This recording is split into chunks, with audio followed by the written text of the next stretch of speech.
nightmares in my head, I fear that the thoughts build up until I can't hear, that my mind fills up into a creature, and it haunts me somewhere much deeper. Anxiety, filling up every space, no privacy, and silently, it could build and build until you... Salam sejahtera Malaysia, denyut nadi suara rakyat bergema di channel ini.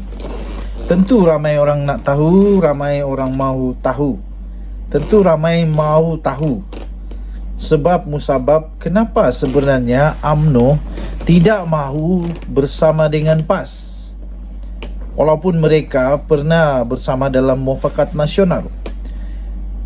Tentu ramai mahu tahu kenapa ya? Kenapa?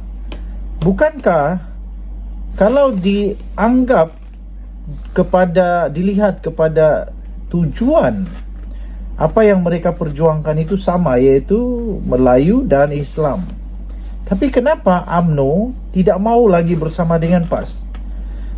Rupa-rupanya baru kita tahu sekarang mengapa UMNO tidak mahu lagi bersama dengan PAS. Ini telah dibongkar sendiri, diberitahukan sendiri, diakui sendiri oleh Setiausaha Agung UMNO, Ahmad Maslan. Saya pun terfikir juga mengapa UMNO tidak bersama dengan PAS, dan mengapa UMNO tidak habis-habisan untuk mempertahankan mufakat nasional bersama dengan PAS. Rupa-rupanya Ahmad Maslan membongkar perkara tersebut. Ini saya kongsikan kepada anda apa yang sebenarnya terjadi sekiranya UMNO bergabung dengan PAS sekarang. Ini rupanya yang terjadi. Ahmad Maslan berkata, lagi awal UMNO berkubur jika bersama dengan PAS. Itu kata Ahmad Maslan. Ahmad Maslan berkata PAS pernah menyebut mahu menggantikan UMNO sebagai parti membela orang Melayu dan Islam sebelum ini. UMNO akan berkubur lebih awal jika bekerjasama dengan PAS, memandangkan parti itu dilihat sukar untuk menawarkan kerusi kepada mereka pada pilihan raya akan datang. Itu pendedahan yang dibuat oleh Ahmad Maslan. Ahli Majlis Kerja Tertinggi MKT UMNO itu berkata, ketika ini kebanyakan kerusi DUN dan parlimen di 4 negeri yang ditadbir oleh pembangkang dikuasai oleh PAS, dan tidak mungkin UMNO akan diberi banyak peluang untuk bertanding. Jika UMNO tidak bersama PAS, katanya, pastinya kita boleh bertanding di tempat mereka dan dalam tempo 4 tahun lagi pada pilihan raya akan datang, katanya. UMNO boleh ambil alih parlimen dan DUN sekiranya mereka tidak menjalankan tugas dan harapan rakyat. Katanya ketika meninjau tapak projek College Community Parlimen Pontian di Kampung Parit Haji Abdul Rahman Benut, menurut utusan Malaysia. Sementara itu, beliau yang juga adalah timbalan Ketua UMNO Johor berkata, PAS pernah menyebut mahu menggantikan UMNO sebagai parti membela orang Melayu dan Islam sebelum ini. PKR tidak pernah sebut hendak menggantikan UMNO, katanya.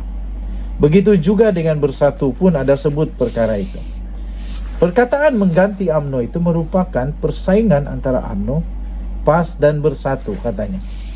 Terdahulu FMT melaporkan bekas Perdana Menteri Tun Dr. Mahathir Mohamad berkata, UMNO bakal berkubur pada PRU16 jika terus bekerjasama dengan DAP.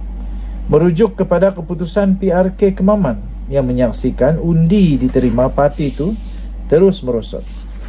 Katanya pemisahan UMNO daripada DAP adalah usaha boleh menyelamatkan parti Melayu itu, selain kembali kepada perjuangan untuk bangsa, negara dan agama. Sebelum ini, timbalan Presiden PAS Tuan Ibrahim Tuan Man berkata parti itu tidak menolak kerjasama dengan UMNO di sebalik sejarah pahit hubungan mereka susulan cadangan penyatuan untuk mengambil alih pentadbiran Putrajaya dibangkitkan oleh Syam Jalil. Bagaimanapun, Presiden UMNO Zahid Hamidi menggesa parti itu supaya menoktahkan mimpi bersama UMNO, kerana sejarah pahit sebelum ini mengakibatkan UMNO nekat tidak akan menjalinkan sebarang hubungan semula atau kerjasama dengan PAS yang kini bersama dengan Perikatan Nasional. Dan Nadi Suara Rakyat bergema di channel ini. Bye-bye. Salam sejahtera Malaysia, Denyut Nadi Suara Rakyat bergema di channel ini. Akhirnya yang dinanti-nanti sudah pun diumumkan. Wahab saman Hakim Ramli, Cikgu Ban identiti Mr. H terdedah jua akhirnya. 8 Disember. Ramai orang tahu siapa? Ramai orang mau tahu siapa? Sekarang kita tahu. Penolong Pegawai Jabatan Komunikasi Masyarakat atau JKOM Abdul Wahab Kadir Jilani akan memulakan tindakan saman terhadap 2 individu berhubung dengan penularan video perbualan lucah individu mirip bekas Ketua Pengarah JKOM iaitu Datuk Muhammad Agus Yusof dan Wahab. Perkara itu disahkan kepada Malaysia Gazette oleh peguamnya Faizal Rahman pada hari ini. Difahamkan, Abdul Wahab menyaman ahli jawatan kuasa penerangan Parti Pribumi Bersatu Malaysia Bersatu, iaitu Badrul Hisham Shahrin yang lebih dikenali sebagai Cikgu Ban dan pengarah bahagian JKOM Hakim Ramli. Sekarang kau kenal. Anak guam saya telah memberi arahan untuk mengeluarkan surat tuntutan saman kepada 2 individu berhubung penularan video lucah tersebut, katanya. Tambahnya lagi, itu saja yang boleh saya dedahkan. Yang lain-lain kita maklumkan kemudian, katanya ringkas sebentar tadi. Sebuah rakaman video berdurasi 3 minit yang tular sejak 17 November lalu menjadi topik yang amat hangat di laman media sosial. Berikutan terdapatnya individu yang mirip dengan Muhammad Agus bersama seorang lelaki. Susulan itu Muhammad Agus yang telah meletakkan jawatan sebagai Ketua Pengarah JKOM mendakwa video perbualan mengaitkan beliau adalah palsu dan itu disunting oleh pihak yang tidak bertanggungjawab.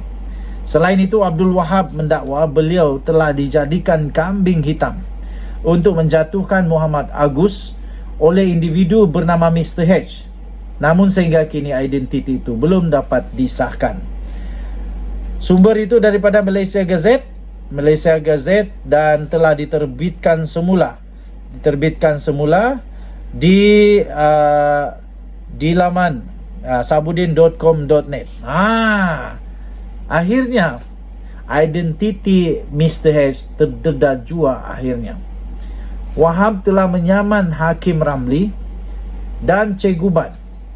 Identiti Mr. H terdedah juga akhirnya. Padan muka.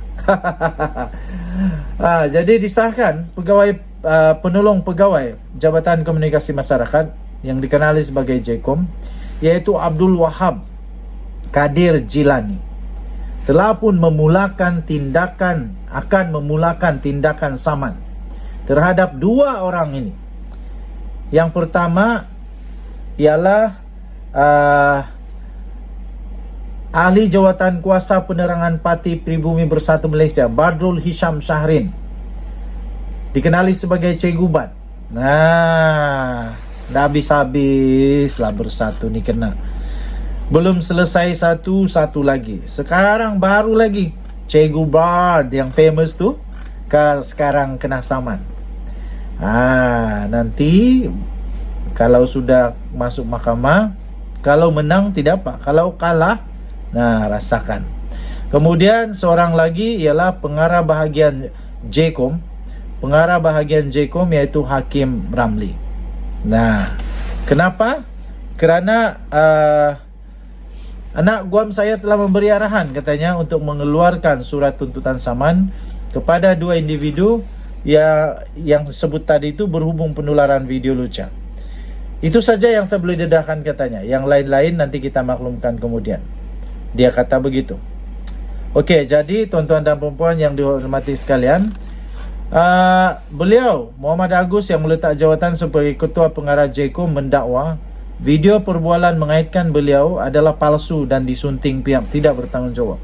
Nanti kita tengoklah siapa yang benar, siapa yang kantoi, siapa yang terciduk. Denyut Nadi Suara Rakyat bergema di channel ini. Bye-bye.